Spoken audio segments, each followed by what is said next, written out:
Shalom. Hari ini kita akan renungkan kitab Mazmur pasal 141 sampai 142 dan sudah dibagi 3 paragraf. Paragraf yang pertama pasal 141 ayat 1 sampai 2. Daud memohon kepada Tuhan akan mendengar suaranya. Paragraf yang kedua ayat 3 sampai 10. Daud memohon kepada Tuhan akan mengawasi mulutnya, memalu dan menghukum dia dalam kasih, dan akan melindungi terhadap jerat. Paragraf yang ketiga, pasal 142 ayat 1 sampai 8. Menurut Daud, orang-orang memasang jerat terhadap dia. Dia merasa bahwa telah menjadi sangat lemah, sehingga dia memohon kepada Tuhan akan lepaskan daripada orang-orang yang mengejarnya. Kesimpulannya, Daud memohon kepada Tuhan akan perhatikan seruannya sebagai persembahan. Dan dia memohon kepada Tuhan akan mengawasi mulutnya, memalu dan menghukum dia dalam kasih, supaya tidak condongkan hatinya kepada yang jahat, untuk tidak melakukan perbuatan-perbuatan yang fasik seperti orang jahat. Demikian itu, Daud memohon kepada Tuhan akan melindungi tempat jerat. Menurut Daud, orang-orang memasang jerat terhadap dia. Tidak ada seorang pun yang menghiraukannya. Dia merasa bahwa telah menjadi sangat lemah, sehingga dia memohon kepada Tuhan akan lepaskan daripada orang-orang yang mengejarnya. Ajaran tentang Allahnya. Pertama, Tuhan memperhatikan doa dan seruan kita sebagai persembahan, sehingga kita harus memberikan hati sesungguhnya. Kedua, ketika semangat kita lemah lusuh, Tuhan mengetahui jalan kita. Hanya mengikutinya jalan Tuhan saja. Ketiga, Ia tempat perlindungan kita, bagian kita di negeri orang-orang hidup.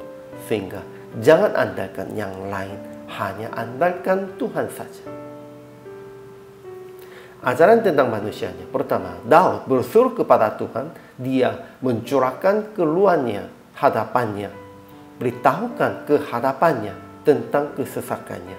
Dia merasa bahwa tidak ada seorang pun yang menghiraukannya. Tempat pelarian baginya telah hilang. Tidak ada seorang pun yang mencarinya. Kedua, karena orang-orang jahat memasang jerat untuk menangkap Daud, Daud rasakan demikian itu. Sehingga ketiga, Daud memohon kepada Tuhan akan mengawasi mulutnya supaya tidak berbuat yang jahat, memalu dan menghukum dia dalam kasih, dan akan melindungi terhadap jerat. Kalau begitu, aplikasi hari ini pertama, berseru kepada Tuhan dalam segala kesulitan dan memberikan persembahan kurban dengan hati sesungguhnya. Ya, hanya berseru kepada Tuhan saja. Tuanya buatlah sebagai persembahan kurban.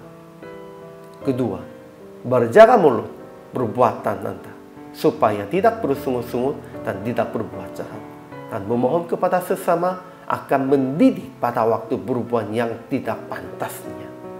Kalau berbuat jahat, kalau bersungut-sungut, memohonnya kepada sesama, harus katakan jangan begitu. Ketiga, mengaku kelemahan dengan jujur, baik terhadap Tuhan maupun kepada orang-orang, dan memohon pertolongannya kepada Tuhan pun juga kepada orang-orang yang benar pun. Akhirnya praktek hari ini, jangan malu, tetap mengaku kelemahan Anda dengan jujur, baik terhadap Tuhan maupun kepada orang-orang. Harus dua-duanya, dan memohon pertolongan kepada Tuhan pun, kepada sesama pun.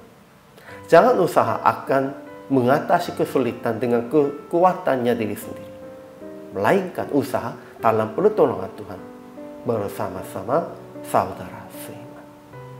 Pada waktu itu kita pasti akan mengatasi semua kesulitan, semua tantangannya, karena kita orang percaya.